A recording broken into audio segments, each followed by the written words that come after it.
Srimate Bhaktivedanta Swaminiti Namine. Namaste Saraswati Deve Gauravani Pracharine Nirvishesha Shunyavadi Paschatya Deshatarine. Jai Shri Krishna Chaitanya Prabhu Nityananda Shri Advaita Gadadhara Srivasadi Gaura Bhakta Vrinda. Hare Krishna Krishna Krishna Hare Hare Hare Rama Rama Rama Hare Hare. Jai. Hare Krishna. Deepa, can I make you co-host so you can actually Yeah, that's fine. Manage the room? Thank you so much. Hare Krishna. All right, ladies. I am wearing the hat of surrender today. So looks very nice. So this represents how we need to wear different hats. And so today we're wearing the hat of what surrender actually means. So let's jump into it. For those of you who attended the session last week, you got a glimpse of my thought patterns when it comes to the whole aspect of giving ourselves to Krishna, handing our lives to Krishna. So today we're going to explore a little bit further into this aspect of surrender and where Arjuna was, and that whole point about powerlessness and how we can gain power and that subtle power through accepting powerlessness. Now, when we say, I surrender, when I say, I give up, Krishna, this is very intrinsically connected with the yoga, basic yoga principle, basic Upanishad principle, basic Gita, basic Mahabharata principle of the battle. You know, there's this whole battle between fate and free will. And, you know, the Vedas, the Gita, the Mahabharata, the Ramayana, they all go through a journey of fate and free will. So when I say I surrender, what am I surrendering? I cannot surrender fate because we are already controlled by it. We cannot say, I mean, we can say I surrender to fate, but you know, you can say I surrender to fate, but it doesn't mean we can control it. So, you know, this dance, I would say it's actually a dance. It's a beautiful dance, fate versus free will. So where does surrender come into the picture of fate versus free will? This is a very relevant question for all of us in our life. So, you know, to explain this, just to give a context, I want to give you this analogy. So let's take this analogy of an airplane. Okay, I'm sure all of you may have had experience flying. So when you're going to take an airplane, you booked your tickets, you booked your seat, you're entering inside the airplane, and that particular airplane has been assigned with a specific pilot. There are specific staff members, air hostesses, security, etc. Right? Now, once you board the airplane, once the takeoff happens, and once you are up in the sky, above the clouds, right, close to the stars, closer to the stars. You never really get close to stars, but closer to stars. I mean, when you say close to stars, it means Hari Bol, you're gone, Govinda, you're dead and gone. Not that kind of close, but closer to upper areas of universe or the world. Now, once you're up there floating, right, thousands of kilometers above ground level, there is this whole question of fate and free will. Just look at yourself. You're in an airplane, right? You may say, I don't like the colors of this seat. I want to change it. You call the air hostess, you call her and say, I want to change these seats, and say, sorry, sir, we don't have that service available. And then you may say, I want to change the air hostess because she's not abiding by my orders, right? And then the lady says, sir, you're up here in the sky, and there's nobody else you can report to. I'm the head air hostess of this flight. You cannot change that either. Then you may say, I ordered the food, but I want to change the menu. And they have to say, sorry, sir, we have very limited orders and we have taken this. This is what you get. And you may even come to the point of saying, I want to change the pilot. Good luck with that. So the idea is there are some things you cannot change. Once you are up there in the sky, you cannot change the airplane. Oh yeah, what's the most common thing we want to change? We want to change the destination. I booked my ticket from Kolkata to say London. I'm up there in the air and I say, actually, I changed my mind. I don't want to fly to London anymore. Can you please turn the flight around? I actually want to go to Nigeria in West Africa. Please turn it around. I want to go there. Cannot do that.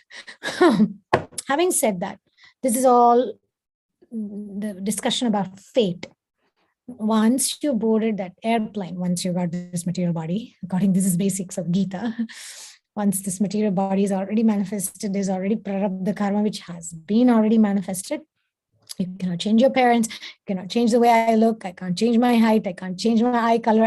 You can change your eye color. You can fake your eye color. You can do those things, but I cannot change my parents. I cannot change my capacities, my intellectual ability. You can work on it, but you cannot change it. There are some things that we cannot change. Especially parents, you cannot change. You cannot say, no, I don't want them to be my parents anymore. I like my neighbors. I want them to be my parents. It doesn't work. But there are things we can change. What are those? So that's the whole concept of the free will, right? There are things that we can decide to do. What am I going to do in that airplane? Am I going to pick a fight with the air hostess for services they don't provide? I might even steal from the fellow passenger, right? Or make a business deal with the fellow passenger, or read a book, or maybe write a book, or write a chapter. I might take a nap and feel refreshed.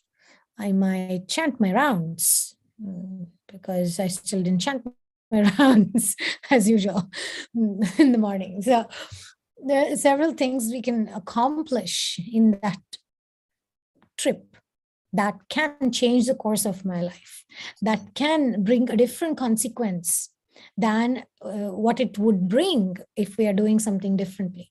So if I would do, like I said, if I steal from the fellow passenger, I will not land in London airport. They'll probably put me in London prison. So the destination changes based on my actions. or say I overdose myself with medicines or something, and then I won't again arrive at my destination exactly in the airport and take a cab to the temple, maybe to Bhaktivedanta Manor, but rather I will end up in London Central Hospital, maybe, because I've harmed my body with unprescribed medication. So you get an idea. There is a lot of room for changing the consequence of that destiny, for changing the consequence of that surrender. Okay, I hope I'm able to explain this basic concept. Now, taking you back a little bit, what we discussed last week, I spoke about the house on sale, if you remember. For those of you who want to watch, you can always go back to the channel and you can watch in the last week's video. We went into depth about that. The house is us. We are on sale, meaning we have to believe in something. To believe in school, I have to believe in school if I want to go and study. If I have to believe in college if I want to get educated. I want to believe in job. I want to believe in a company that I would work for. I have to believe in the man if I want to marry him. I have to have some faith, right? I have to sell myself to some idea, some concept, some way of life. Now, so we are on sale. In one sense, I was reading this quote by Chaitanya Charan where he was saying, we're not giving into temptations because we are powerless. We give into temptations easily because we are purposeless. So What are you selling yourself to? Right? Everybody's selling themselves to something. So the point of Bhagavad Gita, the point of Arjuna's dilemma being solved, the point of relevance for all of us is I'm on sale. I want to sell myself to Krishna. I want to sell myself to Krishna conscious principles. And as Krishna is chastising Arjuna in Bhagavad Gita 2.3, do not yield to this degrading impotence. Give up such petty weakness of heart and arise, O chastiser of the enemy. Now, for us, this battle is internal. Okay, this battle is very much about fighting our false ego, etc. I'll get into that quick soon. But just for those of you who did not watch this video about the previous Gita explanation, or let's say a thought that I shared, the impotence, the degrading impotence, is sometimes our self-will. To think that I am in control is the weakness. Okay, so okay, I'll stop there, and then I want to share something slightly different. So give me a second as I open my page here. Can I, in the meantime, just yes, say a few things? I really liked what you said last time. How much surrender, that you don't need to. Let me just say it. It's a desire to surrender that is really important, rather than that Krishna accepts all of it. So you don't wait until you get rid of your flaws and then you surrender. I think I found that really useful, because I tend to get into that where I'm thinking, no, I can't surrender yet because blah, blah, blah, And so really kind of had to work with this and really enjoyed doing it. Yeah. See, the basic principle of Vedic knowledge is that aspect of Satyam. Satyam, even Krishna brings up the aspect of truthfulness in Gita. When I say truthfulness, like, am I even being honest with myself? Am I being honest with Krishna about where I am, what my weaknesses are, etc.? And okay, one thing is recognizing, right? Like you were saying, knowing our weaknesses and feeling that I can't approach Krishna because of my weakness. But the philosophy, the whole point of philosophy is the bridge between my weakness and Krishna is what is called advancement, is what is called progress. Okay. Now, let me give you this analogy, right? I mean, this morning I gave a Bhagavatam class to a Russian community here, and there were beautiful questions. And one of the person was asking about the terrors of this material world. And the whole class was about Krishna and killing Mushtika and Chanura and all these inner meanings and symbols of what these demons represent in our heart. The anartha is that these demons represent in our heart, that Krishna comes to kill, Krishna comes to deliver us from, right? So one of the questions was all these horrible terrors of this world. Then when we hear all these sweet pastimes of Krishna, I don't know, something so amazing happens, right? Something happens to the psyche, something happens to the emotions. We come down, just like, I was quoting this Ajao Giridhari song. Those of you who know Hindi, Brajvasi bhajans, you may know. So that whole, I will refer to that song in shortly. So the question was about how is it that Krishna really has that, just the word Krishna, just the pastimes of Krishna has the potency to soothe us like this. So I was saying, it's like, imagine you just had a super spicy Indian meal. I think you can relate to that, Deepa especially. And then you're just like, Barney, I can't take it anymore. I can't take it. It's so hard, right? And then imagine somebody sticks a rasgulla in your mouth. Imagine that relief, right? It's like, so relaxing. So like, oof, such a relief. So that's the state of the material world. We're struggling to surrender to the sweetness of Krishna. So the Rasgulla represents the holy names of Krishna, the pastimes of Krishna. So we just need to be, taking it in our mouth before we burn our mouth, and not try to there's a lot of things happening in Mayapur. Some scandal broke out, and there's so much discussions going on, and crazy, right? The point is, it's very easy to let our triggers take over and start criticizing, get into trying to fix the world and all the horrors and terrors of this world. But the actual remedy is to take shelter of Krishna.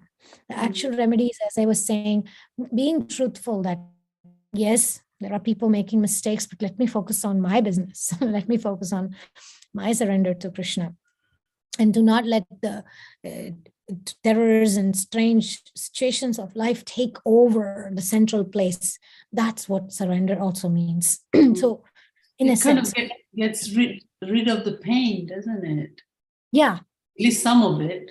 It's like an escape.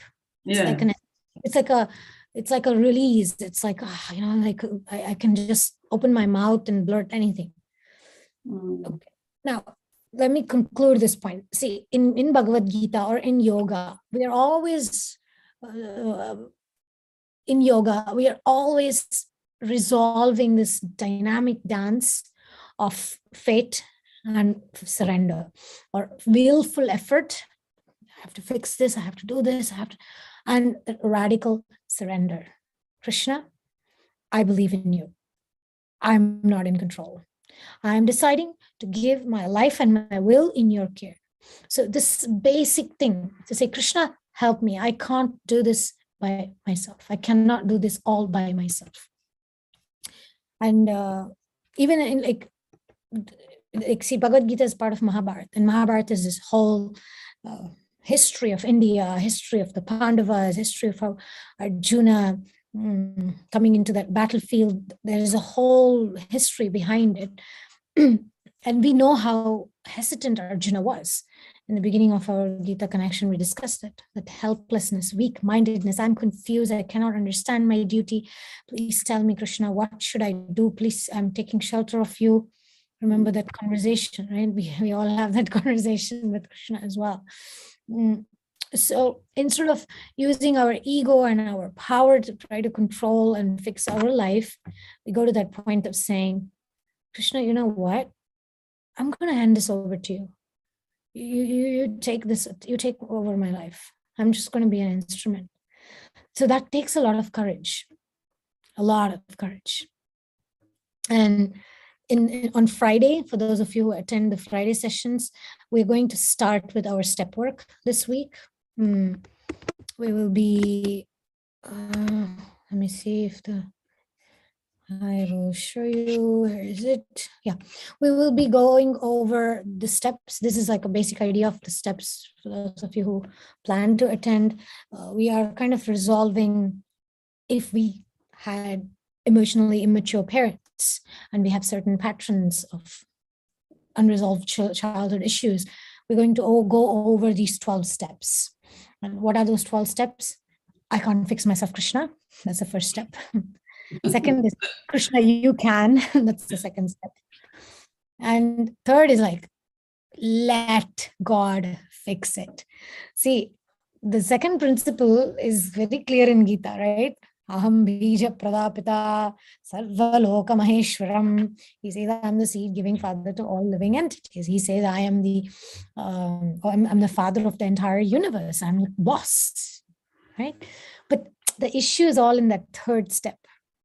The third step is like letting God in, letting God take over. So it's going to be a beautiful process. Of course, it will be a little bit tough on the ego, but it will help us. Fourth step is to look within. I mean, this is like a short version of the steps. I'm just kind of. And then this one is like admitting. Somebody needs to mute, I think. Deepa, could you kindly mute everybody except me? Yeah. Thank you. And then the sixth step is ready for change. Seventh step is seeking Krishna's help. 8th step is to become willing. 9th is to make amends. 10th, daily inventory. 11th, pray and meditate. 12, pass it on. Give it to others, helping others. Now, since I started working on these 12 steps, sometimes I do all these steps several times in a day. Let's say a situation comes up, something I don't like. My water filter broke. My water tank broke, which really happened. And then I get into anxiety. And I say, no, stop. Let me do the 12 steps. Sit down. Krishna, I can't do it. It was middle, like it was 2:30 in the morning and the water pump broke and the water was overflowing everywhere. And I didn't know what to do. So it's like, Krishna, I don't know what to do. So admitting the truthfully that I don't have power. So that's where the door opens for spirituality. When I admit I'm not God, essentially. The second is, Krishna, you can give me inspiration. You can help me. Please help me. The third is like, okay, Krishna, I'm handing this over. I'm going to stop worrying. I'm letting you take over. And then fourth is like, what am I doing wrong? Okay, I'm panicking. It's not helping me by just panicking. Or in every circumstance, the fourth step can look differently. Like that, okay? We go through that whole step one by one, and make amends and pray and meditate and say, Krishna, please help me. Now, I want to share with you two of my favorite prayers. The third step prayer, I do this every single day, twice a day. I do it in the morning when I wake up, and then I do before I go to sleep. This is how it goes. Dear Krishna, I offer myself to thee to build with me and to do with me as thou wilt. Relieve me of the bondage of self, that I may better do thy will. Remove my difficulties, that victory over them may bear witness to those I would help, of thy power, thy love, and thy way of life. May I do thy will always. This is a, English. It says thee, it means you. Thou wilt means what's your will. So I don't think we have anybody who doesn't understand those. So this prayer represents Arjuna's mood after handing over, after letting Krishna in. Krishna was the chariot driver, but Arjuna was still stuck in his mind. He was trying to fix things on his own. But when he said, relieve me of the bondage of self, then he stopped thinking, oh, what about my teacher? What about my cousin? How am I going to be able to enjoy after all these people are going to be dead? How am I going to show off? I mean, basically, as a Kshatriya, he was thinking of those considerations. Then he said, okay, take away my difficulties, Krishna. Why? Because I want to live according to your will. I want to be an example of your for devotee so that I can glorify you. So Arjuna did several things that did kind of stain his reputation, so to speak, right? Krishna made him do so many things. With Karna, for instance, Karna had to be attacked when he was, it wasn't exactly like rule following session there. So Karna had to get down the chariot, and Krishna said, you have to do it now. And it was such a horrible, most austere, shameful thing for Arjuna to do something like that. Such a great warrior who had won over the demigods and celestial beings, and he had to kill Karna in this way. But he did it because Krishna wanted it, and it was very shameful for him to do that. But he still did it. Why? Because he wanted to glorify Krishna's power, Krishna's love, and Krishna's way of life. And he wanted to do Krishna's will. So when we surrender and we act according to Krishna's will, we don't know what Krishna will make us do, but we will still be protected, just like Arjuna was protected. Even our actions, Krishna will take responsibility for them. But when I say I will, then I would have to take responsibility, and I don't have the power to take the responsibility. Okay, I stop here, and then I open this forum for discussions, questions. comments?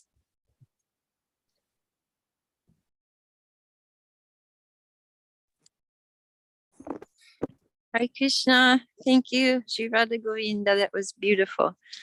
I'm just wondering though, if you could give your opinion of how, I mean, we can't be inactive, we have to act, and we are not as lucky as Arjuna to have Krishna there telling us what to do. So, of course we can listen to messages, from the people around us, from, more advanced people, guides and gurus and whatnot in the scriptures. But when it comes down to it, we're the ones who have to decide what actions to take and to what extent. And I mean, to a certain point, we can use our intelligence to know, if that's just something obsessive, something driving us to want. Sri Sandhya, could you turn off your video, because can you hear me? Okay, I'll just try to turn off her video and then see if I can hear her.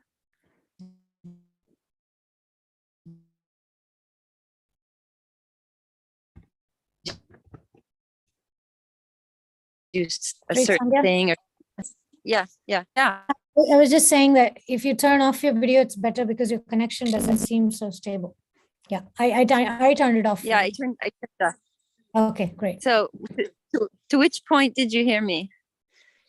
I think, okay, let me repeat the question and then you add into whatever I leave off. Okay. Okay. So you were saying how one thing is having Krishna by his side, just like Arjuna. But another thing is to be in our life and circumstance where we need to make certain decisions. We need to decide on how to act, and where's the boundary, where's the line between letting Krishna do it and us making certain decisions. Did I understand it correctly? Yeah, pretty much. Yeah, exactly. Thank you. Okay. I mean, this is a very relevant question. First of all, who says Krishna is not by your side? Okay. The point is not that Krishna is not with you. The problem is that we're not able to feel him. We're not able to see him. He is there. He is in your heart. He is near you. The moment you call him, he's there, because Krishna is not like you and I. You're in Italy and I'm in India, and we have to Zoom call, and then the internet doesn't work. We don't hear each other. It's not like that. Krishna is the holy name. So I just say Krishna and he's there. Okay, that's like a Siddhanta level, philosophical truth level. Okay, now that truth is very important to understand the rest of the question and the answer to the rest of the question. So at the foundation level, if we can understand how powerful Krishna is, that just in his holy name, he has invested everything. If we go ahead in our process of decision making with that as a foundational principle, naturally there is more faith in my thinking process. Naturally, there is more faith in my intuition, etc. Okay, so let me, at least for myself, okay, I don't know you, I don't know exactly all of you, your state of faith, your state of advancement in understanding, etc. But depending on my level of faith, like Krishna says, ye yathamam prapadyante tam tataiva bhajamyaham. So depending on my qualification, then Krishna's inspiration, Krishna's voice, Krishna's decision can be heard by me. So having set that foundation, therefore the first step for me is to do that introspection, is to take a closer look at myself, because awareness basically means to know that I am awake. To what? To presence of Krishna. The problem has never actually been the problem. The only problem is that we are disconnected from Krishna. Okay, so the more faith, I mean, it's very easy to say these things, but when we are in circumstances like, say you are, or some of us get into crisis situations and we don't know what to do, what first thing we have to do is accept that we cannot do anything. This is the first step of powerlessness. This is the first step that, Krishna, I don't know what I'm doing. I don't know what I'm supposed to do. So just that admitting itself is the first step. The second step is to say, Krishna, you know what is the best. The third step is the most austere or difficult one, to say, Krishna, I let it be as you want. I want things to be as you want. And if we do the third step properly, I'm saying this from experience of doing the 12-step work, and for years I've been working on this, and we also have meetings on this topic. So if we do the third step properly, like by letting Krishna in, naturally, there will be signs, like you were saying. You were saying in part of the question that sometimes you have people that say some things to you, little bits and bits are happening like that. So these are not by chance, especially when I do the third step properly and I hand over my life and my will into the care of Krishna, then I understand the karta dilemma. Am I the doer? Am I not the doer? I understand that I have destiny, I have karma, I need to embrace that. I also have free will. Remember, you cannot change the husband that you have. You got the husband that you have. You got the father that you have. You got the kids that you have. Once it's manifested, you cannot change that. But how you're going to react to who those people are, how you're going to react to life circumstances can. Okay. The third the part of the answer is this. Krishna wants us to learn certain things. He wanted Arjuna to learn certain things. He wanted Yudhishthira to learn certain things. He made them, Krishna made them wait for 13 years. 13 years. Sometimes we are too impatient and we want answers now. The thing is, we need to kind of trust in Krishna's timing. Our God is a God of season. Okay, we sow the seed, we wait for the rain, we wait for the springtime. So our God he's not somebody that, he's not a puppet in our hands. He's not somebody that we can give a shopping list and say, Krishna, give me this. He says, well, to give this, you should have sown the seed in this particular month, and you must have cultivated in this month, and you must have, then you can harvest in this month, right? Okay, so becoming Krishna's devotees doesn't mean that he helps us skip karma.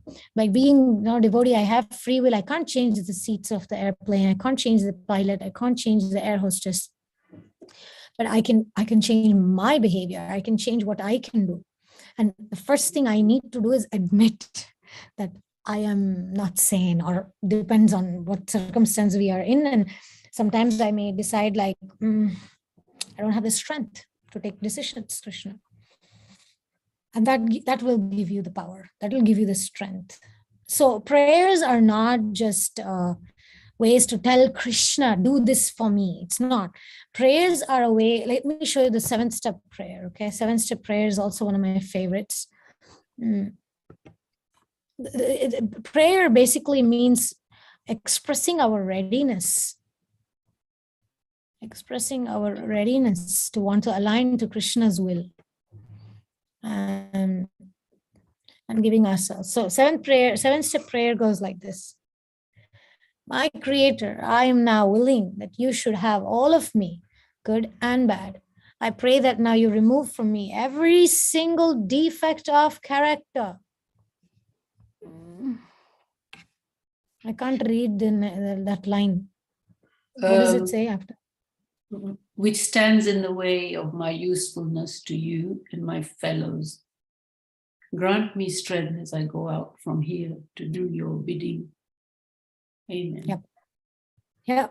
So this courage to tell Krishna, Trisandhya, this would be like the highlight of the answer, but the rest of it this highlight needs to be understood in the context of whatever I said so far. We need to be willing to let Krishna remove my character defects. So it means that becoming willing that it's not, sometimes we think the other person is who that needs to change. Okay, but the 12-step work is a completely different take on life. It's not about changing others. It's not about, it's not even about us taking the decision of what to do, what not to do. It's a decision to tell Krishna that please remove my character defects. So because of those character defects is why there is a mask, there is a block, when we are not able to know that what is standing between me and Krishna is my defects of character. And usually we are not willing to see it. We're not usually willing to work on it. So like you said, our readiness, isn't it? Our readiness. Our readiness, that's... Yeah. So, so you're saying, excuse me, so you're saying to just be passive and just wait until Krishna manifests everything and not take any action? I don't know exactly what you're talking about. Okay, I don't know exactly what is the situation, but all I'm saying is you don't have to make a decision. You know, if you want Krishna to reveal it to you, you will find that clarity. It will happen. There is no need to make a decision in anxiety. Okay, this is this formula. Okay, HALT, right? Yeah. Even any small decision or anything, we don't make decisions when we are hungry, angry, lonely, fearful, tired. You know, there's this formula. So also Trisandhya, there is this 10th step. Okay, 10th step is the inventory that helps me immensely, okay, to make a decision. This has been like, I don't know, it has completely changed my life. So what I do is, let me see if I have that book right here. Yeah. So I do this inventory, which is like, you can do it for a particular decision that you need to make as well. So in this particular situation, okay, those are the 4 things. I mean, I'm writing it in this way. You can write it in different ways. There are 4 things: resentment, selfishness, fear, dishonesty. So the way to figure out if this decision I'm going to make, let's say I want to buy a gift for somebody.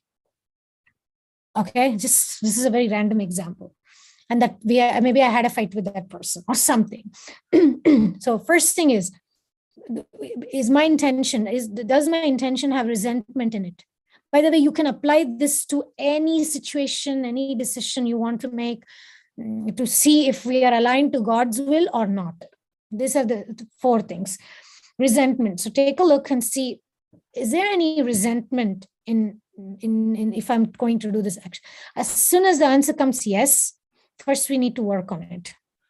Because any of this 4, if the answer comes yes, whether it's resentment, selfishness, fear, or dishonesty, we need to stop.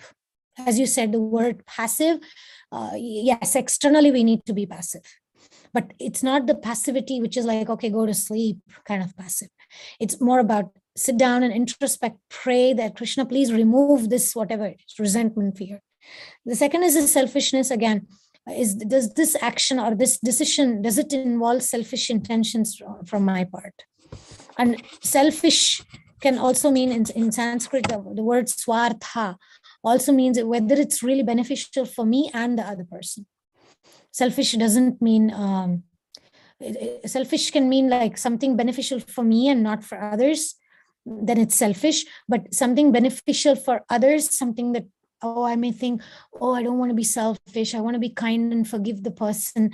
That's okay. Forgiving is one thing, but accepting their bad behavior again and again is also selfish. Okay, I'm saying this because I know you a little bit, Trisandhya, that you also need to be balanced on what means selfish. Taking care of yourself is not selfish, basically. Okay, then fear. Are you taking this decision out of fear? Is there an element of fear which is driving you towards this decision? So if that is, then yes, pause. Then last but not the least is honesty. Am I being honest with whatever is the given situation? What am I telling myself? What am I telling Krishna? What am I telling this person? Is there honesty? Have I processed my honesty am I authentic about the way I'm dealing with this? So you might want to journal with these 4 items as the key items, and then see with your decision making, different options that you have, different decisions that you have in front of you. Explore, what is the situation with these 3 factors? Is there any selfishness? Is there any dishonesty? Is there any resentment? If there is, then yes, work on that first. So if working on your character defect means being passive, then yes, passive it is. But I wouldn't call it passive. I would just say that's called working in Sattva Guna. It's very hard. It's easy for me to say it, but it's very hard when we are in that situation. But I'm just a messenger, so please don't shoot me. No, thank you. That was very helpful. No, it's not a major decision, just a communication decision, something about communication. So that's very helpful. Yeah, look at these 4 things. We can have a call later if you like. Okay, thank you. I can help you to figure out if there is resentment, and sometimes we need another person to tell us if our intentions are in the right place. Yes, thank you. Haribo. Okay, thank you, Trisandhya. Anything else? Deepa, you have something? Yeah, I just want to share that it's when Arjuna said to Krishna, you can, Arjuna was less confused, but it wasn't that he was completely not confused. He was just a little less confused. He still had a lot of work to do, didn't he? Absolutely. Beautiful point. Krishna doesn't solve things for us. He gives us strength to solve it. In other words, he doesn't promise us a journey with no winds, no storm, but he promises a ship that will never sink.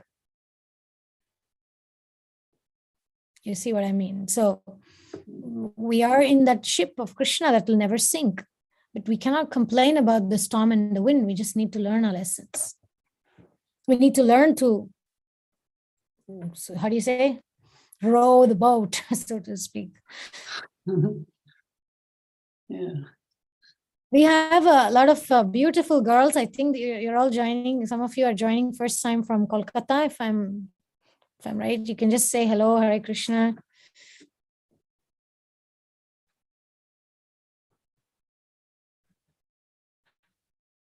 Are you all passive? Hello, ma'am. Hare Krishna. Yeah. Hare Krishna. This is Varsha. Hare Krishna, Mataji. Hare Krishna, Mritika. Hare Bol, Shweta. Hare Bol, Shilpa. Hare Krishna, Mataji. Wonderful to have you join. Any of you have any questions? I do have, Mataji. I do have a question. Please go ahead, Yes, Shweta so, Mataji. yes, ma'am. Sorry, Mataji. I want to ask the question that, like, sometimes, like, people taunt us, like, I do have a goal, like, I think spiritually for others, like, whatever I want to do, I want to become a businesswoman and do business which serves the society and, they give more and more employment and it provides services and goods which will be beneficial for the society, economy, etc. So my goal is I have good intentions, but sometimes like I feel like somebody is taunting me. Like you are not successful, means you have done this so and so thing, but still you are struggling. You are not successful, etc. So you are earning very very less. So I just want to prove sometimes like, yes, I have to do something as soon as possible and prove the world that yes, I can do it. So, ma'am, Mataji, is so there is resentment and fear also, fear to prove myself in front of those people. So, so like is this like good decision or bad decision? So sometimes like our goal also become to prove something to others, just because like you can understand, like some people Yeah. they say wrong things about you, and your spiritual goals sometimes turn into, I'm just going to show that person like that I have the capability and I can do this thing. So this is my question. Beautiful So is that, question. yes, ma'am. Yes, Mataji. Very, very relevant. I can relate very much to this problem or issue. I still go through that. I still have issues. So the problem is not that we have resentment. Okay. The problem is not that I have, what was the other thing you said? Resentment and fear. Yeah, fear. Yes, It's your, okay. yes. It's okay to have resentment. It's okay to have fear, meaning we cannot just blame ourselves or suppress ourselves because we have resentment or fear. We don't just, like, let's say you want to have a business plan and you have some resentment and some fear. It doesn't mean you shouldn't do it. What we should do is, see, we used to have these journaling groups where we would help to journal in a specific way, which resolves those fears, which resolves those resentments. So I highly recommend that you come for our Friday program. That can also help you immensely to make peace with your own sense of confidence about Krishna in your heart, and not be so worried about what people are saying. You're worried about what people are saying because you still have some sort of unresolved childhood things. Maybe your parents were comparing you with others. There can be different factors why you're sensitive to this kind of taunting or discouraging statements from others. So I recommend you come for the Friday thing. I'll post you the notification and you can come. So are you in the Vaishnavi Youth Sangha? Yes, Mataji. Yeah. Okay. So you will get the notification there. So what you need to do is this point. First of all, I want to commend you for your courage to speak up, and also for your ability to overcome this denial and see yourself for what it is. It's already a great step that you're even able to see that you have resentment. You're able to see that you have fear, and you have this word that you mentioned. I was most impressed when you said, I have a need to prove myself. Okay, this is the key. This is the key thing here. When we have a need to prove, it means that we are giving our power to another person. You see what I mean? People who are very strong, very purposeful in life, they are doing it not to prove anything. They're doing it basically to be an instrument in Krishna's hands. And those are the people who really accomplish great things because they don't care about proving anything to anybody. So the idea is to come to that point of using your talents, using your desire, but not to prove anything to these people. Who are they? They're just a bag of bones. Why you want to prove anything to a bag of bone? Why?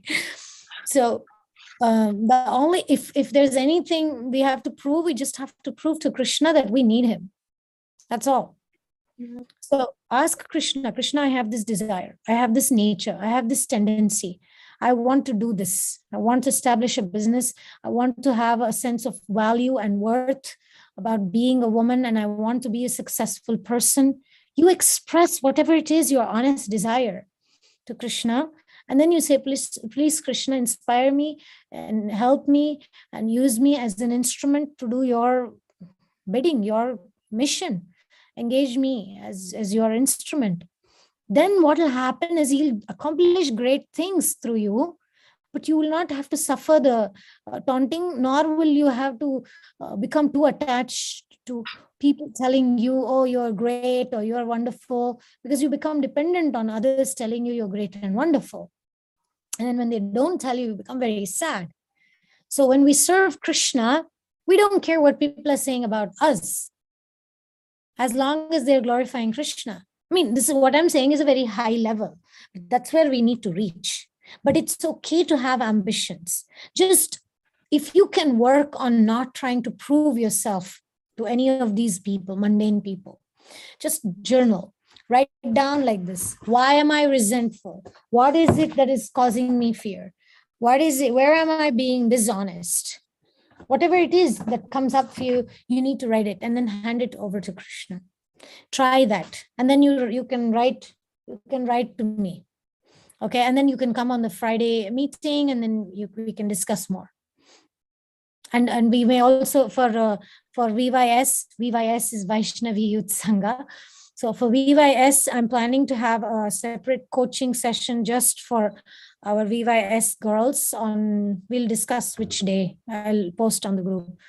But that can also give you a proper goal setting mood. The intention with which you set your goals will give you that result. If you start in the mode of passion, it is inevitable that we will experience misery.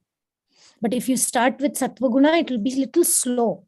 Things may appear slow, but at the end, you will be very happy, fulfilled, peaceful. So let's work on setting up goals in the mode of goodness. Okay? Yes, Mataji. Thank you so much. Okay, anything else? We have 5 minutes.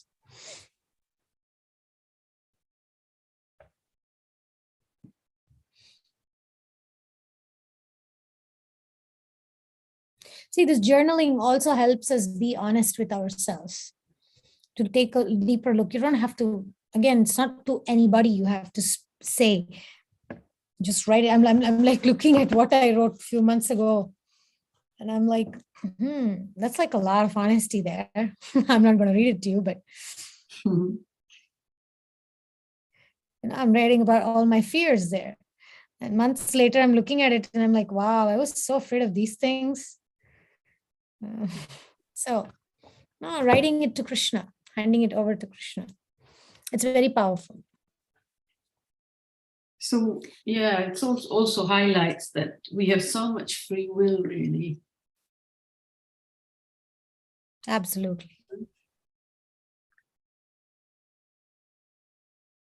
And one more thing I want to say is we can't do it alone also means we need each other's support. If we have to choose, like when you're coming to such sanghas, you see somebody asking a question, you see somebody sharing, and then you can relate, okay, this person I would like to hang out more with. Maybe I should talk to this person. So you may have to find some people that you can actually talk with and sort out your character defects. Don't share with anybody, but be careful who you choose. Okay, there doesn't seem to be any more questions. So we are going to end our live stream here. Thank you very much.